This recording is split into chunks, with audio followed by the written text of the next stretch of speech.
Abonnez-vous sur Diamant Noir TV, la chaîne de la liberté d'expression et d'opinion. Abonnez-vous massivement. Diamant Noir TV, c'est votre chaîne.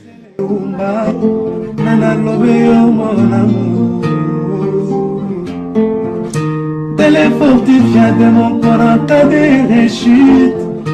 Alingaka na bondelaka elokola bebe ya moi. Ekila monena pesaki ngangu ya suwa ye te o. Paske nzoto na ye pete pete lokola na malemba. Kolina na ya diama Gisele Umba. Kolina na la chaîne de la liberté d'expression et d'opinion. Abonnez-vous massivement. Diamant Noir TV, c'est votre chaîne. Mbote na bino balandi ya émission oyo bomesana nango oyo bozelaka tous les dimanches.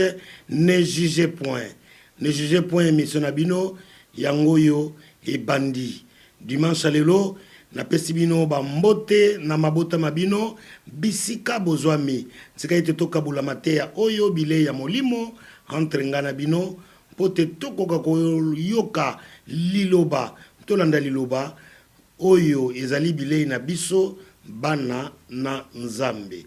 Alors lelo bandeko na ngai tokotanga bongo biblia na biso tokotanga bongo na Job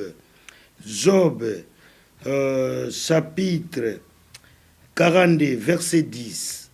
Bofungola ba biblia na bino pote totanga na Job chapitre 42 verset 10.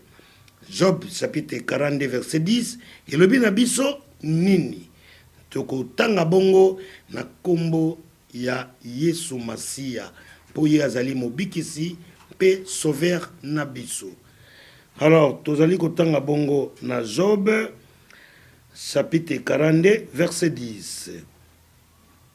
L'Éternel rétablit Job et il lui accorda le double de tout ce qu'il avait possédé. Dans la souffrance, reste fidèle à Dieu. Lui seul sait restaurer et récompenser tout. Donc, bandeko Job chapitre 42 verset 10, ezoyeb sabiso ke mosali na nzambe na kombo ya Job obayebi histoire wana te. Job azalaki moto oyo il craignait Dieu, azalaki kobanga nzambe, azalaki kosambela mingi. Kasi Satan lokola Job azalaki na bozwi mingi, azalaki moto ya mbongo biloko ebele. Mais Satan alobaki na nzambe ke po nzambe azalaki ko se vanter, alobi na Satan ke tala mosaleli na ngai Job abangaka ngai, atosaka ngai, asambelaka ngai, vraiment esalaka ngai fierté mingi. Satan alobi na nzambe ke non, soki okoki kopermettre ngai Satan nameka Job wana na tante ye, okomona akobanga yo lisusu te, akotosa yo lisusu te. Nzambe apermetaki Satan asala Job mabe, mais alobaki na ye à une seule condition que ko toucher âme na été. Sala nyonso yo kosala na nzoto ya Job, mais ko toucher âme na été.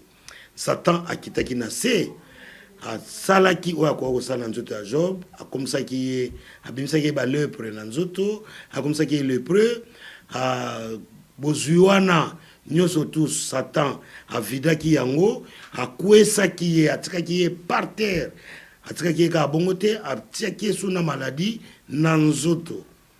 Alors Job abundaki, atikaki nzambe te, azalaki toujours kosambela nzambe oyo abandaki kosambela bandakala. Donc malgré bapasi, malgré kozanga mbongo, malgré biloko na ye nyonso to azalaki nango bozwi esilaki, kasi azalaki toujours kobanga nzambe, toujours kosambela. Ekomaki na moma moko akomaki na pasi koleka, Job akomaki na pasi koleka. Donc mais azalika na foi na nzambe na ye oyo asambelaka.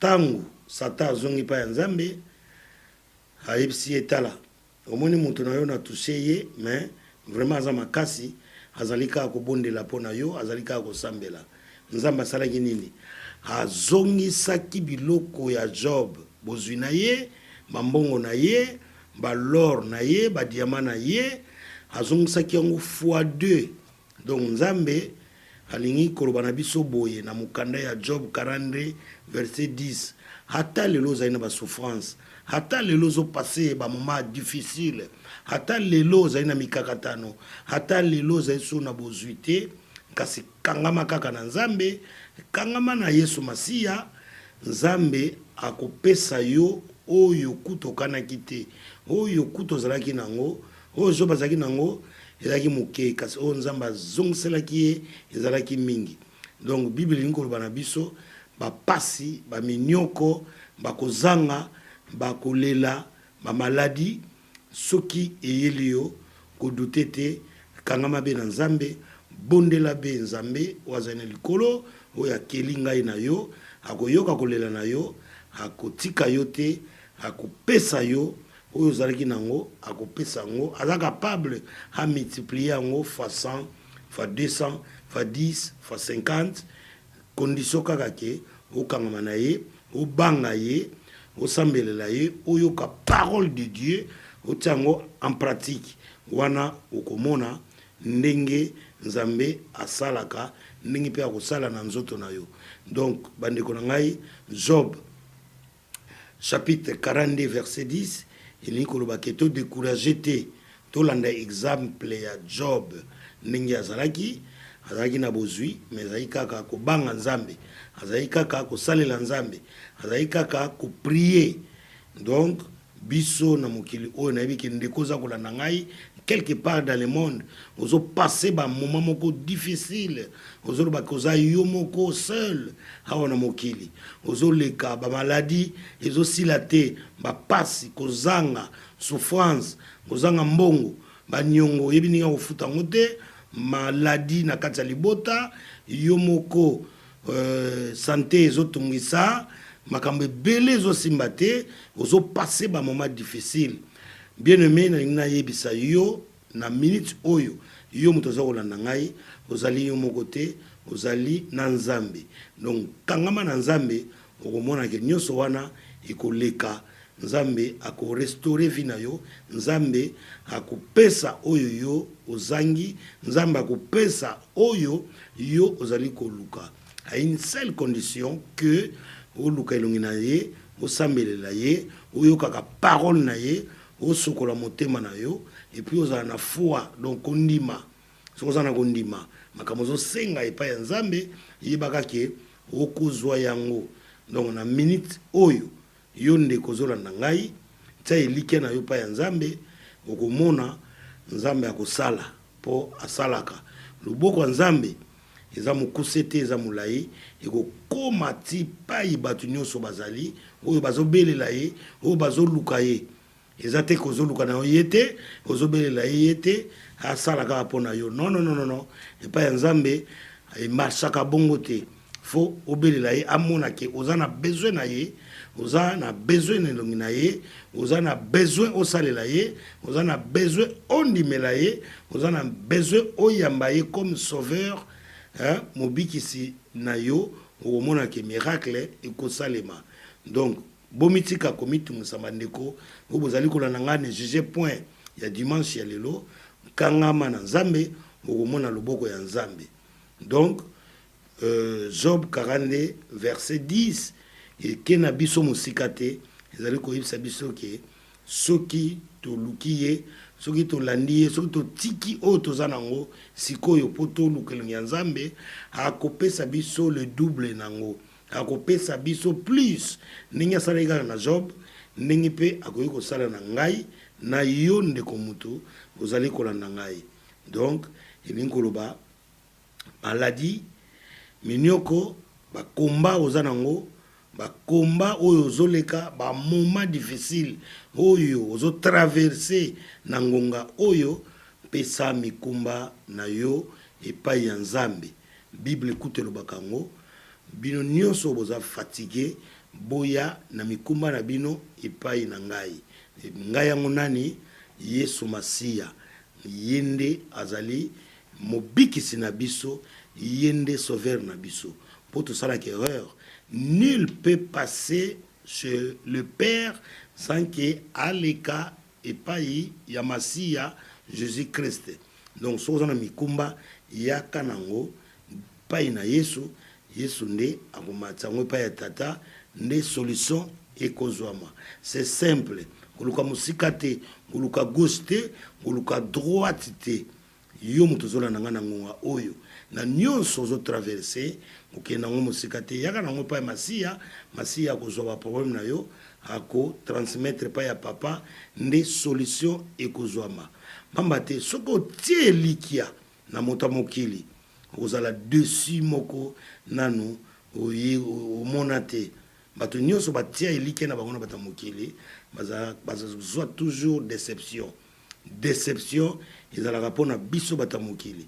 Et pas ya Nzambe, jamais moto alandi Nzambe azwa déception. Oko azwa déception te. Nzambe azaka toujours vainqueur.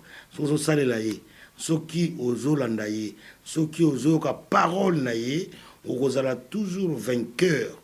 Ya mona ka sozo samela Nzambe faut en assurance. Ya makasi po oyibike oyo azakati na yo aleki oyo azali dans le monde.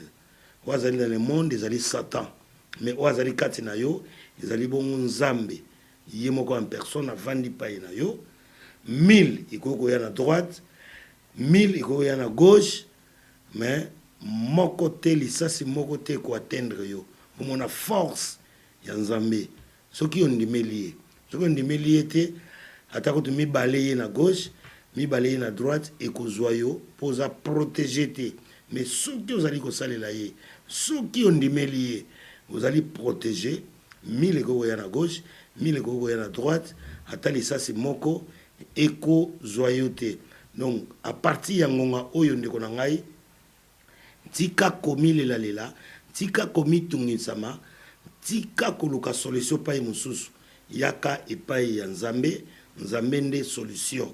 Yesu nde solution ya ngai na yo pona ko bima na tinel oyo zanango, na nzela oyo yo koti, to na nzela oyo yo bakotisi yo, to bitumba oyo bazali ko bundisa yo.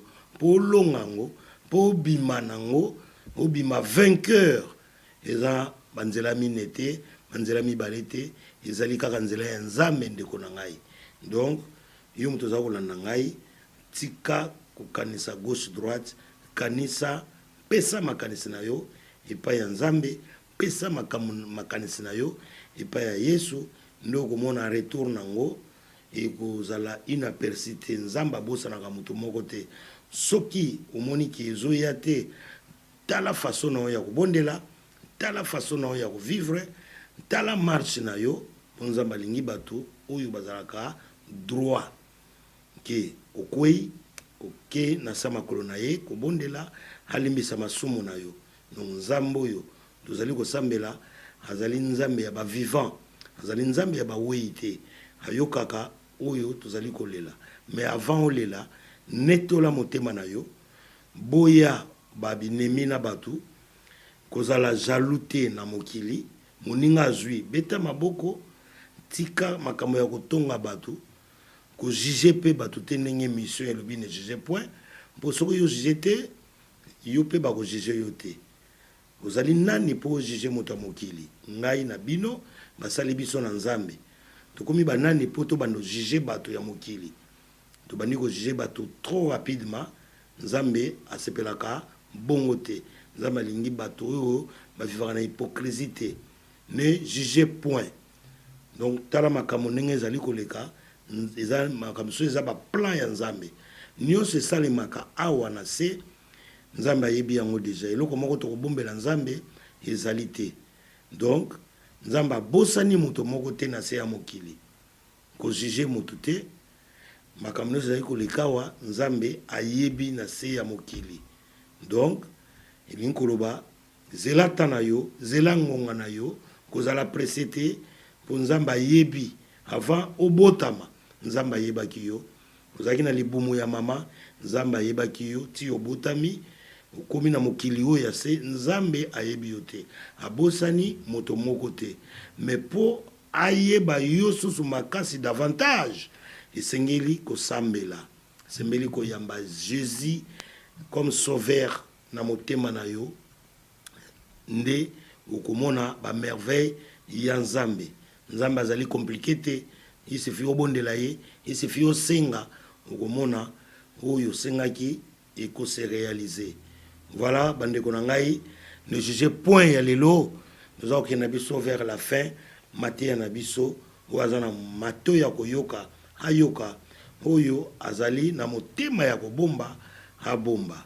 Donc lelo totangaki na Job chapitre 42 verset 10 oyo bazali ba Biblia ko méditer na ba verset biblique wana.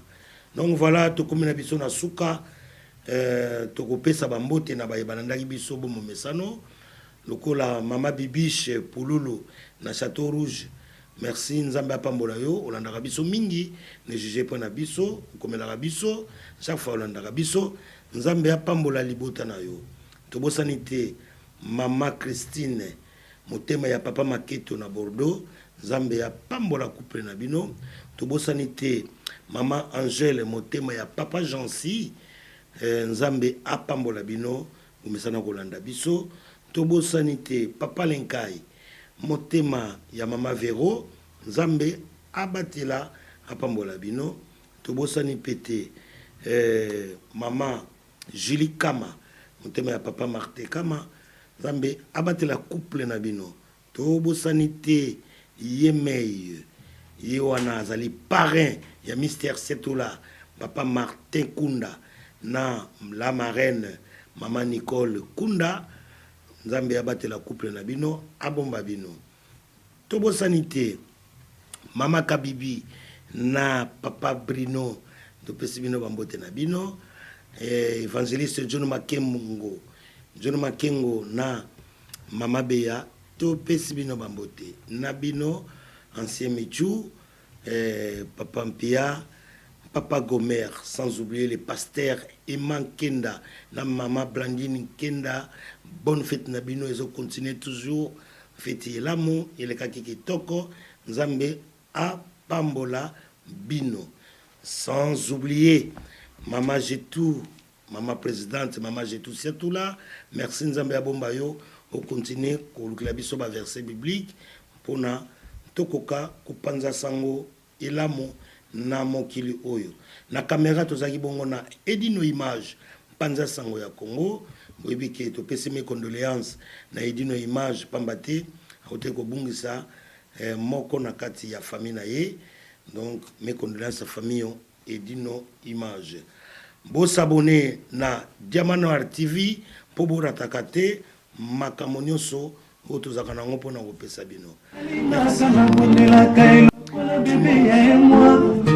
ekila monena pesaki ngangumi ya suwa ye te o paske nzoto na ye petepete lokola malemba kolina ngai ya diama Gisele Umba kolina ngai ya diama Gisele Umba kolina ngai ya diama Gisele Umba nana lobe yo mon amour